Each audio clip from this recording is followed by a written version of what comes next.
What was your process like for getting a handle on the character Avery Brundage? Well, you talk to people who knew him.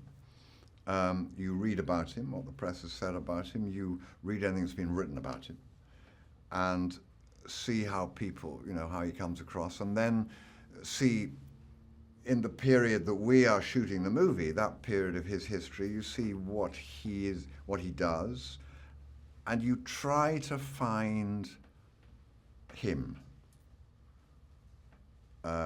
That's what actors do. They find characters, and if it's a real life character, then you have actual clues. Mm-hmm. But often, if it's not a real life person, you'll pick a real life person to sort of model your character on, the aspects. So there are many, but with a real life person, that's what you do. You just do a bit of research. So this is your first time working with William Hurt, right? It was. I've known him for years, and I've been a huge admirer. And getting the chance to work with him was absolute joy. And you guys had a lot of conflict with your characters. Yeah. How did you guys work together on those scenes? Well, we just tried to do what the characters do, which is to convince the committee that we were right. And I watched him as an actor. As had I been Avery, I would have watched him as a man and seen what tricks he was using to convince people, mm-hmm. and try to combat those tricks. Can you talk about filming in Berlin, where these actual events really took place? Well, it was extraordinary playing in Berlin because, the two great sets which we used, the Tempelhof aerodrome, which is in the center of Berlin, which was built with the Nazis, which is architecturally just stunning, and of course the Olympic Stadium, which is also stunning, mm-hmm. And fantastic architecture. And to be there in the spot, it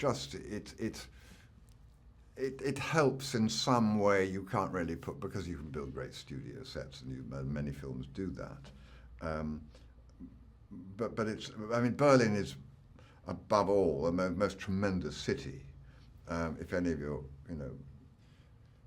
viewers haven't been there, then I would suggest it's one of the greatest cities in Europe, and a very nice place to be filming. Mm-hmm.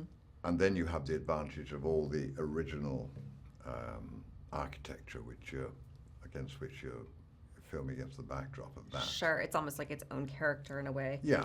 Can you just talk about Stephen James and what impressed you about his commitment to playing Jesse Owens?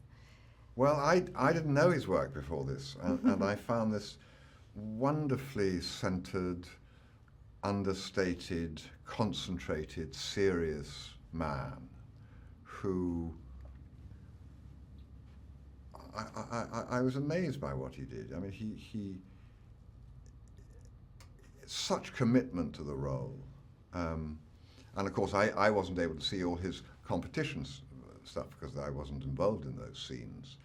But I thought quite a talent. Mm-hmm. He's really wonderful in it. Yeah. What do you believe audiences today can learn from Jesse Owens' achievements? Well, I think with all movies about winners, we can learn that it's possible for any of us. That all we have to do is to really commit to whatever particular strong talent we have. And most of us somewhere have a strong talent, that anything is possible. And I think we also perhaps should be surprised that Jesse has not really been accepted by the American people, the American government, for the amazing thing he did for this country, mm-hmm. and for his talent, because of his color. And I think that should be remarked upon and perhaps adjusted. Perfect. What is your strong talent besides acting? Mine? Yes. I'm very good at training dogs. Ooh. I'm not bad at riding horses. I'm not bad at sailing boats. And I'm not a bad gardener. And I think that's as far as we'll go.